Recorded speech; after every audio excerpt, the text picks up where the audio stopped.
Welcome, Wargamers. My name is Doug with 2 Plus Stuff, and today I wanted to answer a question that was sent to me actually through Instagram Messenger. So if you don't follow me on social media or anything like that, it's totally cool. I understand. A lot of folks don't like social media. Basically, I posted a picture of the Star Wars Legion core set, and someone privately messaged me of like, hey, listen, there are some people who play this locally. What is it about the game that you like? And what are some differences between Age of Sigmar and all that kind of stuff? And I just kind of wanted to show you a little bit of an explanation, a micro one, because I'm not necessarily trying to like drive content on the channel about Star Wars, but I wanted to share why I think this is really cool and kind of compare it to AOS a bit for those of you who may not know about one or the other. So I thought what we would do is go to the downward cam. I got some models built for my core set, and I just kind of want to talk about a few things that I thought were really cool. So here we are at the downward cam, and I just wanted to make this very simple video for you. So essentially, when it comes to Star Wars Legion, your core sets they're first of all fantastic value. The scale, if you are curious, let me grab a Chaos Warrior here. You can see the scale right there. This is your basic lowly dude, a little bit taller, a little bit bigger, which actually for the details and stuff makes it really nice and convenient. So let's get a squad out here and I'll show you some cool stuff. Let's say, where's the leader? Here we go. Now, there's a few things that I liked about, and I'm just going to talk about the stuff that really stuck out to me. One, you buy a unit at a base size, just like you do in AOS. So it's like, there's 4 dudes, one of them's a leader, I think. I don't have my cards for these guys near me, so ignore me if I'm wrong. But you buy a basic unit, and then you can do what's called upgrades. So every unit comes with these cool little upgrade cards, and this functions if you're familiar with, what is it? X-Wing. It's the same concept. Tiny little cards. Boom, you slap an upgrade on there. But these, for this game, are more like add an extra battle droid.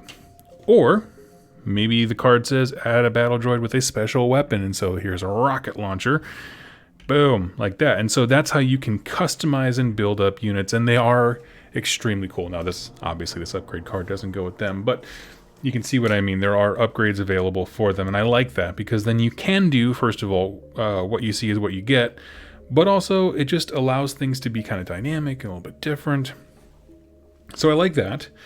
Another cool thing, and I don't have all my measuring tools and stuff out, but this is more of a concept video anyway.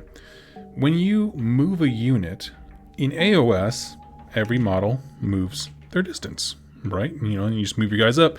A lot of times people will move the front row and then kind of just slide the back guys up to fill in gaps and stuff. They've actually simplified it quite a bit when it comes to Star Wars Legion, and I like it a lot. So let's say this is our unit. They're all kind of scattered around, just chilling. Everybody has to be within like a one range of the leader. They basically have like a custom ruler that has like 1, 2, 3, 4. And then it goes pretty wide. I think each section's like this big or something like that.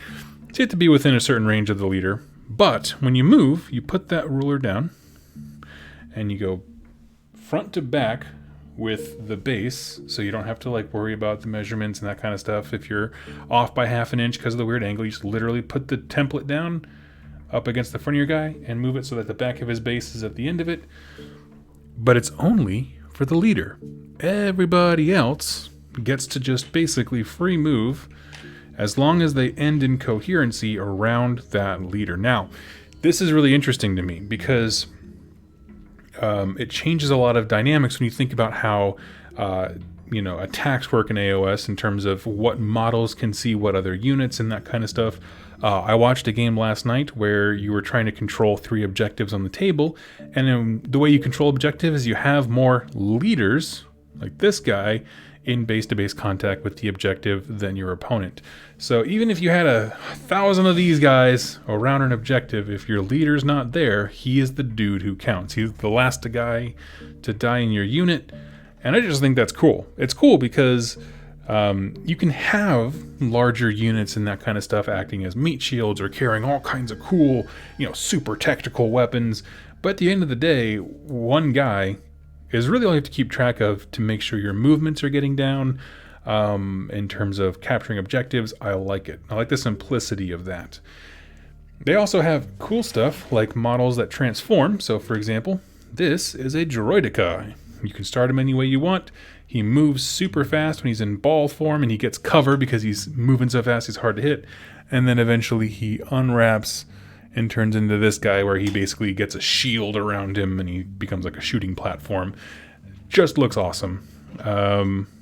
That's pretty much all the models that I have, to be perfectly honest with you. I have some more battle droids so that to build. But I wanted to show that off because in contrast to Age of Sigmar, one, you can customize units, which I didn't realize that I missed from Fantasy Battles because I didn't play Fantasy Battles very long. But I like it. Like, it just makes me feel like, man, that unit's special. It is different from the other unit. You know what I mean? Just because you can obviously keep them all the same, but you can customize them, give them upgrades to how they communicate with their bosses, to how they move, how many models are in the unit, what guns they have. You can give them grenades, and everybody in the unit gets a grenade at that point. Stuff like that, I just love. I like being able to outload stuff, makes them seem really, really cool. And honestly, it kind of got me back into Battlefront 2, if I'm not lying to you. So there's that. The movement, I think, is way clean. So is pile-ins. So let's say these two units wanted to punch face. This guy's here. He moves in. Everybody else in the unit, let's create a little scene here. Let's say that they were standing like this and the Droideka rams in there. I'm not sure if this is legal because the Droideka's in a ball, but we're not talking about legality. We're talking about an example. Rather than just having like everyone moves towards the nearest unit, it's just, hey, listen, you bumped him in, try to get as many guys as you can into combat around him using the one range marker or something like that. And it's just simple. You don't worry about, I don't know, the ridiculousness of different ranged weapons. It's just pile in, just get him in there. You're in melee now. It's how it works. It's very, very simple, very streamlined. The rules are free, available online if you want to check them out. There are two starter sets, one with the Galactic Civil War, which is Empire versus Rebels, the classic movies with Mark Hamill and Harrison Ford and those kind of guys. And then there is the Clone Wars box, which has obviously this. It's the droids versus the clones. I opted for this one because I think I was more excited to paint droids than anything else. The clones are also pretty rad, I'm not going to lie to you.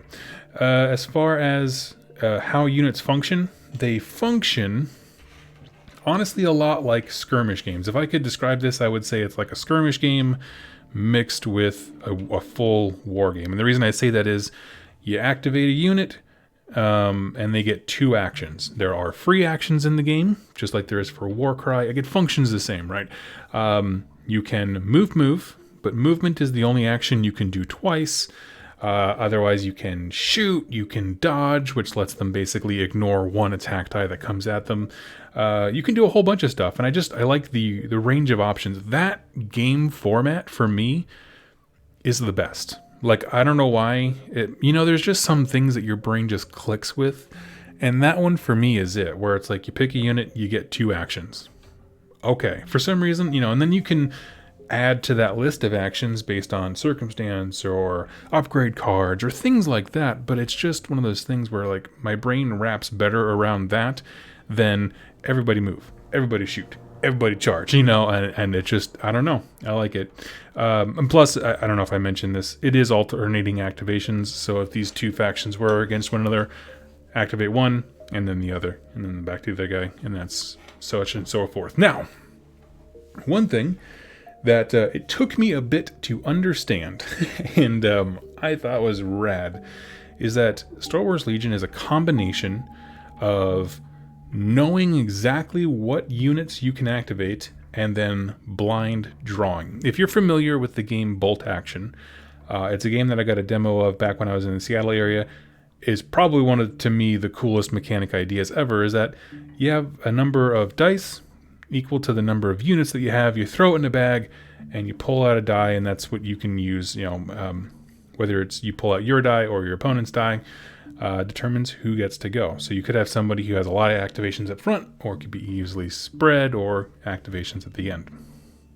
I love that format. I like the randomness of it. You're not knowing, whose turn it's going to be. Star Wars Legion does something similar to that, kind of right between full randomness like Bolt Action does and Warhammer, which is very turn dependent, right? I do all my stuff, you do all your stuff, kind of a thing.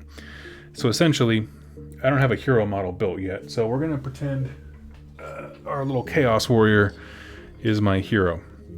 When the turn begins, based on the command card that I play, which I'm not going to get into details of that, but it essentially allows you to put order tokens on nearby units. So let's say, in this example, actually let's make some other units here. We'll make it really a good demo. There's our little layout we're just going to pretend this is our army. I might play a command card that allows him to activate 2 units near him. Okay. What I would do then is put a token for that unit. But we're going to pick these 2. Boop, these 2 dudes in front. For everybody else, a token corresponding to their unit type, whether it's troops or a support or something like that, is thrown into a bag or shuffled, anyway, randomized. And so now, when it comes to my turn, right, in the game to activate, I can either choose one of my 2 units that has a token next to it, or I can blind draw one from my token stack, one of the ones I didn't assign. Now, what I'm giving up is knowing exactly which unit activates, which is, it's a gamble. Depending on how you list build, that gamble could pay off or not. But what's cool is, for example, say I blind draw a troop unit. I could be like, oh, okay, well, I'm going to activate these guys. Why not? Go for it. Or, of course, because these guys are tokens, I already put the orders out next to them, I can be like, actually, these units are super important. I need them to go first. They need to do their shtick, whatever their trick might be. Whether it's to get them out of danger, to launch an attack perfectly, something like that. You basically get more control over 1 to, I think, up to 3 units or something like that is one card that I saw. Whereas everybody else there's more randomness to which units you actually have the right to activate, or have the ability to activate, not the right. And I like that. It's a cool format. It mixes control, meaning you can dictate the things that are essential, and then also randomness of not knowing what units you have access to in that exact moment. Now, one thing that I do want to add on that note is that, say, for example, I draw a token that has like the base unit symbol, or like the core unit. We would call it battle line in Age of Sigmar. I can activate any of those units. Any base battle line unit, I can activate any of them. So that's a cool little thing. There's a little bit of give and take there. What I'm really getting at, I got kind of in the weeds there, and I apologize, is that it is not just I go, you go, which it is in terms of on a unit by unit basis, but it's also allows you to prioritize which units like need to activate. What's mission critical, gets you thinking about that. And I don't know, I just really liked it. Some other minor things I just kind of wanted to throw out there regarding the game that kind of appeal to me is, one, the character abilities. Normally I don't quite care for playing as named characters. However, first of all, there are non-named variants for every single army. Like there is a upgrade pack that comes with stuff for a little droid guy to be your commander, just like he was the field commander in some of the movies. So there is that stuff. So if you don't want to play with named characters, you do not have to. All right, and I like that. That's like that as an option. But honestly, I was watching someone play a game where someone had Luke Skywalker and Leia, Princess Leia, and another person had some other named character. I can't remember what they were. But honestly, the abilities and stuff that they have access to are very thematic. Like nothing was too crazy. Nobody was full God mode. You know what? I liked it quite a bit. The characters, I guess is what I'm trying to get at, felt like they were representing their characters in the film. Whereas like in Age of Sigmar, I feel like a lot of them don't. And I'm not saying that the game is perfect for that, but it seemed better, if that makes sense, than say Alariel taking up a quarter of your list and not doing anything with it. Honestly, it's a game that I'm excited for. I mean, truth be told, I get excited about whatever game I can actually start playing, and there is a healthy local group for Legion, and so I'll be jumping into it with that. And honestly, it's so cheap.